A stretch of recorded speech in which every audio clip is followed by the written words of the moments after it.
এটা কি মা? এটা কি? আমি যে অফিসে চাকরি করি সেই অফিসের সিকিউরিটি গার্ড আমার বাবা। এইটা ছিল বাবা যায়। হ্যালো হ্যালো বাবা, দেখ তো ফোনটা কি হয়েছে, কথা শোনা যায় না।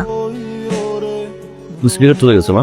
ও বাবা, তোর মায়ে তো অনেকদিন ধরে এই ফোনে ভালো করে কথা বলতে পারে। ওর একটা নতুন ফোন দশটা পাও। সমস্যা নেই, আজকে অফিস থেকে আসার সময় একটা ফোন, স্মার্টফোন চাইতে বাবা। আরে না, ওসব দরকার নেই। বড় মা ফোন দেয় না, ভিডিও কলে কথা বললো। 20,000 টাকা নিয়ে আসতো, রাখতেছিলাম। 20,000 টাকা দিয়ে কি করবো? আমার সঙ্গে বললাম না যে ফোন কিনে দিব। আমি তো ভাবছিলাম ওই টাকাটা আমার জন্য খরচ করবো, অনলাইনে কিছু জিনিস অর্ডার। পরে টাকা দিব না, পরে টাকা দিব না, তাই টাকা দেবো। আমি তো অলরেডি অর্ডার করে ফেলছি। কি যে বলিস তুই, আমারটা তো দুনিয়ার বলদ। দাঁড়ায় থাকতে বললে দাঁড়ায় থাকে, বসে থাকতে বললে বসে থাকে। বাবা, তোর মার টেলিফোনটা আনছিস? বাবা, টেলিফোন আনার জন্য যে টাকাটা আমার কাছে ছিল ওটা আমি অনলাইনে খরচ করে ফেলছি, সেই জন্য এই মাসে টেলিফোনটা আনতে পারে নাই। নেক্সট মাসের বেতন থেকে কিনে দিবে বলছে। আচ্ছা সমস্যা নাই। আই শুনো, আমার ফোনে 500 টাকা ফ্লেক্সি করে দিও। আচ্ছা ঠিক আছে। আরে সিফাত, তোর মায়ের ওষুধ তো শেষ হয়ে গেছে, তুই অফিস থেকে ফেরার সময় নিয়ে আসিস বাপ। ঠিক আছে। ঠিক আছে মানে তুমি ওষুধ আনবা করতে থেকে তোমার পকেটে 1 টাকাও আছে? খালি কিছু বললেই ঠিক আছে। আব্বা, ও তো এই মাসে বেতন পায়নি, লজ্জা আপনাকে বলতে পারেনি। ওর পকেটে 1 টাকাও নেই, কোত্থেকে ওষুধ আনবে বলেন? আসলে এই মাসে বেতন পাইনি, আপনারা বলতে লজ্জা লাগতেছে। আব্বা, ফয়সালকে বলেন ও ওষুধগুলো এনে দিবে না। ফয়সাল তো তার মার মোবাইলে কিনে দিতে পারে না, টাকা নাই বললে। ঠিক আছে, দেখি।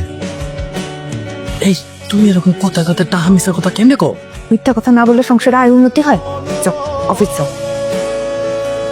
এই ওষুধগুলো একটু দাও তো। আছে টাকা, কতদিনের দেবো? 15 দিনের দিয়ে চলবো কাজ।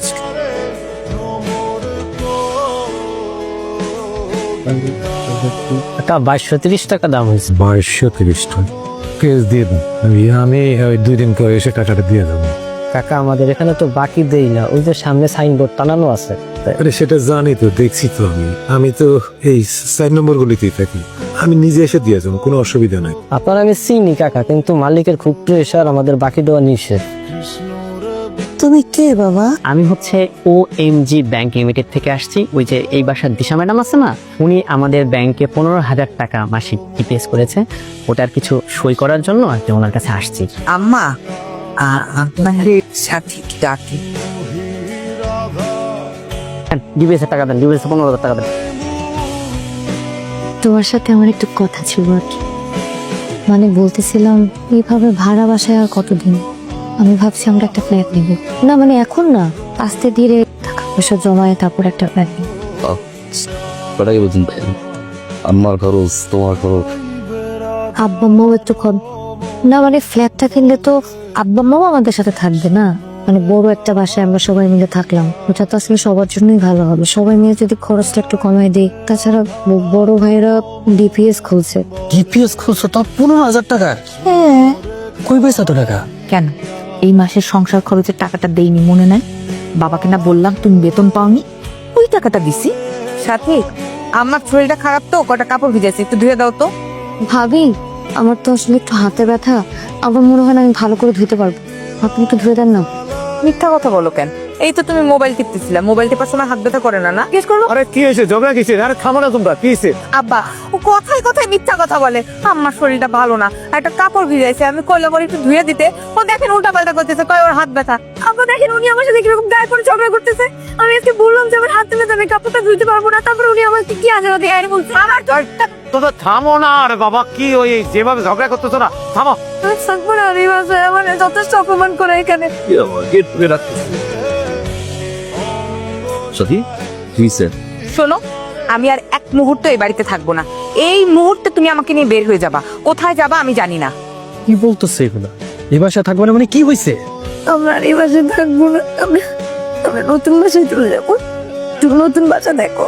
2 দিনের মেয়ে আসতে পারলো না, আমার মুখে মুখে তর্ক করে। এত অসভ্যতা আমি সহ্য করতে পারবো না। কোথায় যাবা চলো, এখান থেকে সরে গেলে আমাদের জন্য ভালো।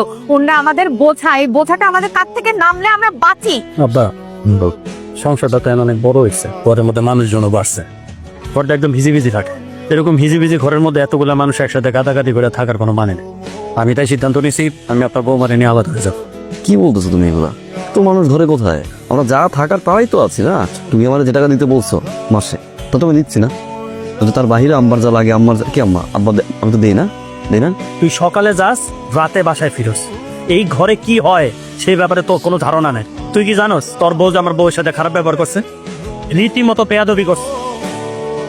সিফাত, রান্নাঘরে ডেক্সি পাতি লাগলে ঠোকাঠুকি হয়, তেমনই এক বাড়িতে দুই বউ থাকলে লাগালাগি একটু হইবই। এটা কোনো ব্যাপার না। এর লেগে তুই বাড়ি ছেড়ে চলে যাবি, এর কোনো মানে হয় না। আমি ডিসিশন নিছি, আমার ডিসিশন ফাইনাল ডিসিশন, এখানে আর কোনো কথা নেই, আমি থাকবো না। ভাইয়া খবর শোনো ভাই, ভাইয়া সাথিয়া ভাবির ভিতরে আমরা ভাইয়া ঢুকতেছি। সবই তো বুঝলাম, আপনি এই অবস্থায় চাকরি করতে পারবেন? পারুম স্যার। আপনি পারুম বললেই তো হবে না, আপনার বয়স হয়েছে। এই শরীর নিয়ে সিকিউরিটি গার্ডের চাকরি 8 ঘন্টা দাঁড়ায় থাকতে হবে, এটা আপনার পক্ষে সম্ভব? জানি স্যার, প্রথম প্রথম হয়তো একটু কষ্ট হইব, তারপরে অভ্যাস হয়ে যাবো স্যার। স্যার, চাকরিটা আসলে আমার খুব দরকার। স্যার, আপনি আমার চাকরিটা দেন। আমি যদি না পারি তারপর 2-4 দিন দেখে আপনি আমার বিদায় দিয়ে দেন। ঠিক আছে, তাহলে কালকে থেকে জয়েন করেন। সমস্যা নেই। কি রে, তোরা কই যাস? কই যাবেন আব্বা? আপনার সাথে না সেদিন কথা বললাম, চলে যেতেছি। আরে কত রাতে তুই যা কইছিস আমি তো মনে করছিলাম না আগের মাথায় কইছিস, কিন্তু বাড়ি ছেড়ে এভাবে চলে যাবি, এটা কি হয় বাবা? তুই যাইস না বাবা। আগের মাথায় কেন ঘুম আব্বা?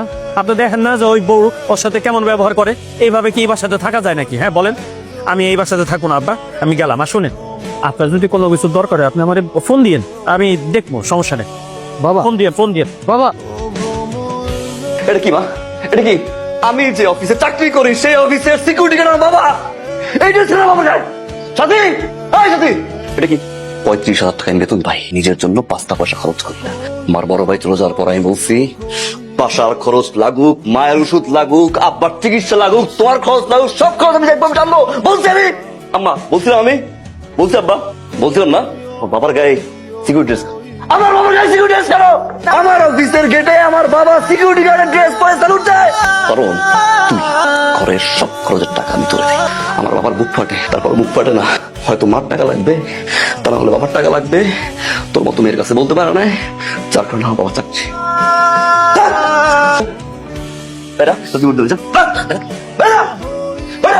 আজকে থেকে তোমার ছেলে একটা ছেলেই থাকবে। আমি তোর বাপ, আমি এখনো মরি নাই। আমি রোজগার করি আর না করি, এই সংসারের আমি প্রধান। এই সংসারে যা কিছু হবে আমার সিদ্ধান্তই হবে। বাবা, আমার না অনেক বড় ভুল হয়েছে, আমি অনেক বড় ভুল করে ফেলছি। আমি আপনার আর আমার অনেক অসম্মান করছি, আমাকে মাফ করে দেন। আম্মা, আম্মা, আপনি আমার মাফ করে দেন। আম্মা, আমি অনেক বড় ভুল করছি, আমি আপনাকে অনেক অসম্মান করছি। সন্তান ভুল করলে বাবা বড় উচিত মাফ করে দেওয়া।